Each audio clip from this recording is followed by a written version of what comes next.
Welcome into the PFF NFL Daily. Today, discussing potential trade candidates. We're going to use our friend Brad Spielberger's article over at PFF.com as maybe a little springboard, but we want to talk about some of the players that could be on the move, from some of the big name quarterbacks to a few other players as well. So, Sam, Brad's breaking down the article. He's starting with those big names, right? He's starting with some of the QBs, Aaron Rodgers to the Broncos, maybe Jimmy Garoppolo to the Washington Commanders. He even has Derek Carr going to the Pittsburgh Steelers. So, and then Russell Wilson to the Philadelphia Eagles. Any of those sound viable, or which of those quarterbacks do you think end up, on the move here this offseason? I can see Russell Wilson being moved. I don't think Rodgers is getting traded. I think that's a stay in Green Bay or retire, and I think retiring isn't as likely as staying in Green Bay. I think, honestly, trading Rodgers is possibly the least likely thing that will happen. The Russell Wilson thing, though, I could see. Like that's been percolating for a while. The discontent there from Russell Wilson's side of, look, this team is not helping me out here. I'm being undermined at seemingly every turn. If he was upset a year ago, he's still upset now. Nothing got better. And for the first time, if you're Seattle, you might have looked at that situation and gone, you know what? This might not work out. Like, Russell Wilson on his own is not enough to carry this team in the current state. And he has been for basically the entirety of his career. But if that's the game plan, don't worry, we're fine. Russell Wilson will carry it. We saw last year that isn't necessarily true. So for the first time, the Seahawks might be looking at this and saying, you know what, it might actually be best if we trade him away. And the only team out there that kind of makes sense for that kind of haul of draft picks is Philadelphia, sitting there with all those first rounders. Yeah, we'll see if that ends up happening. It's risky if you're Seattle, but it's also kind of risky going into last year with 3 draft picks, this year without a first rounder as well. So the one other one that was interesting, I'll do 2 Vikings suggestions here from Brad. Kirk Cousins going to the Carolina Panthers, and then edge defender Danielle Hunter going to the Buffalo Bills. We still don't know exactly what Kwesi wants to do there as GM in Minnesota, what the new regime wants to do.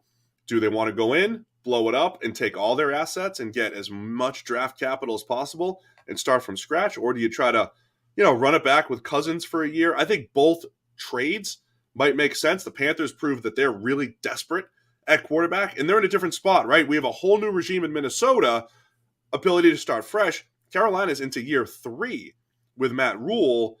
They're getting a little bit desperate there. Maybe they want a Cousins. Danielle Hunter makes a lot of sense, maybe going to the Bills too, who feel like they're probably a player or 2 away from getting to the Super Bowl. The Cousins one is really interesting because I've thought all along that I don't see enough desperation out there in the rest of the NFL to trade for Kirk Cousins, knowing what we know about how good he is, how much of a problem his contract is, all these various things.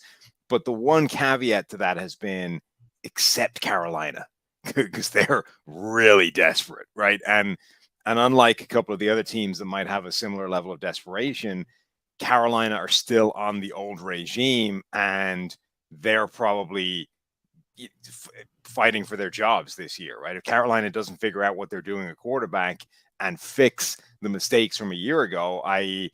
trading for Sam Darnold,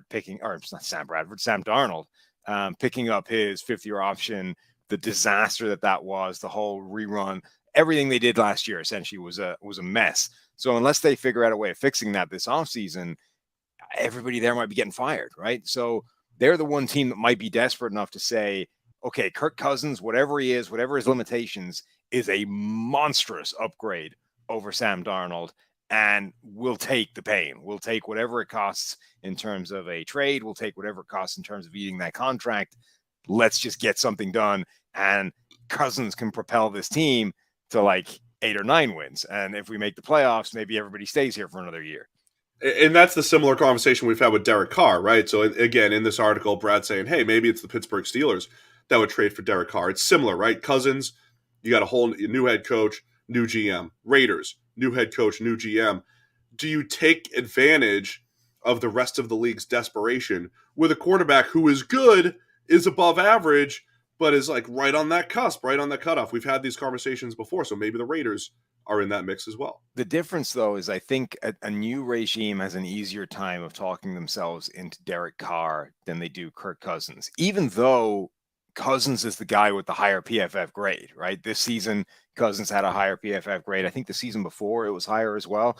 But Derek Carr, I think, is the guy that has sort of shown the high-end potential of what he could do in key situations, in critical times, without necessarily working behind in the best environment in the world with receivers and offensive line, etc.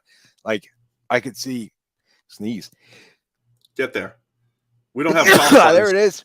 Nice. No cough buttons, no sneeze buttons here on the daily.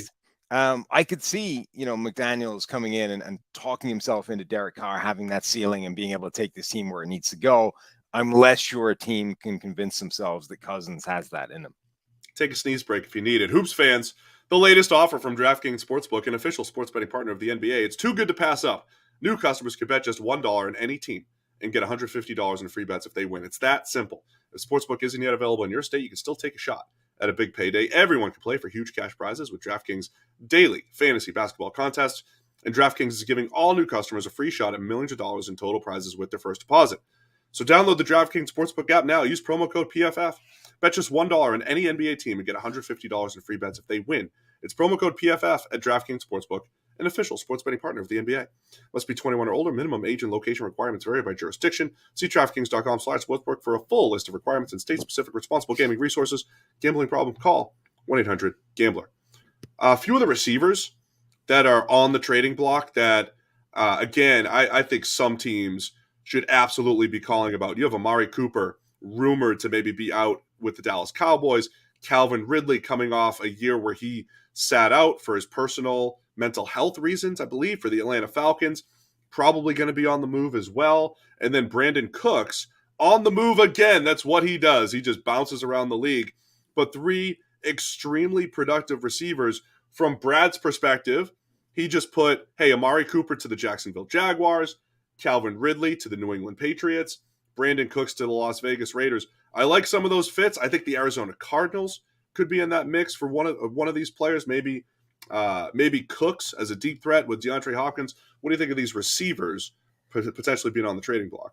Yeah, I mean, I think there's a lot of teams that would absolutely love Amari Cooper if he was available, even at the contract. Like, I understand Dallas being upset that they've handed him that money and he isn't necessarily living up to that contract, though, frankly, I would suggest that they have bigger fish to fry if they want to look somewhere on the offense for a guy that really isn't earning a giant bloated salary, maybe in the backfield, really like the far backfield, not the guy under center.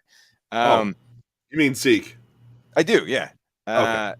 But look, Amari Cooper is versatile. He's productive. He can win anywhere on the field. He can win out wide. He can win in the slot. He can win at all levels of the defense. He's one of the better route runners in the NFL when he's healthy and when he's on the field. He does make an extreme difference to any offense he's ever been in, whether it was the Raiders with Carr, whether it was Dallas with Dak Prescott.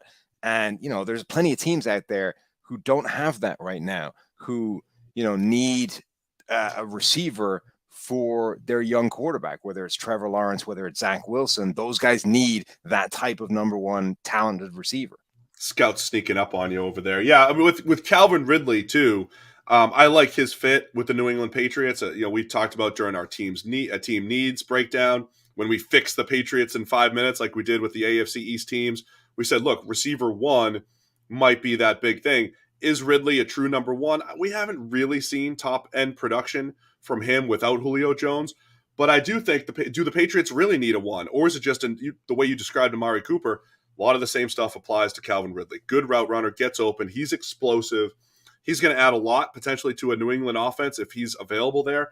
And then we've said with Cooks, he's been everywhere. New Orleans, the Rams, he's been with the Patriots, been with the Texans, always produces, and he can still get down the field with some pretty good speed. So it's with the free agent class of receivers, a little top heavy, expensive, and then there's a lot of draftable players. Going the trade route might be smart for some of these teams. By the way, Amari Cooper going to Jacksonville, just give me anybody in Jacksonville to help out Trevor Lawrence. I'm all in on that.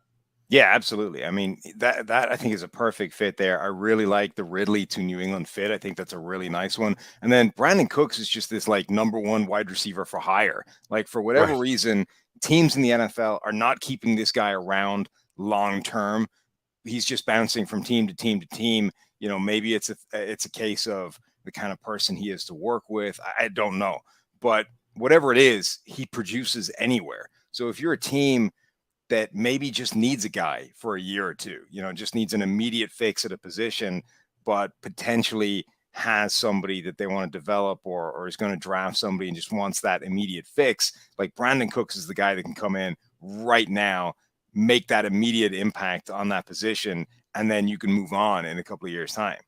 Go check out Brad Spielberger's article. It's 15 trades for the 2022 NFL offseason. All I know is last year at this time, Sam, we'd already seen Matthew Stafford, Carson Wentz. We'd already seen all these trades. Russ was already complaining. Where's all the drama? We need it. It should be heating up really soon with some NFL trades that we want to see here. It's the PFF.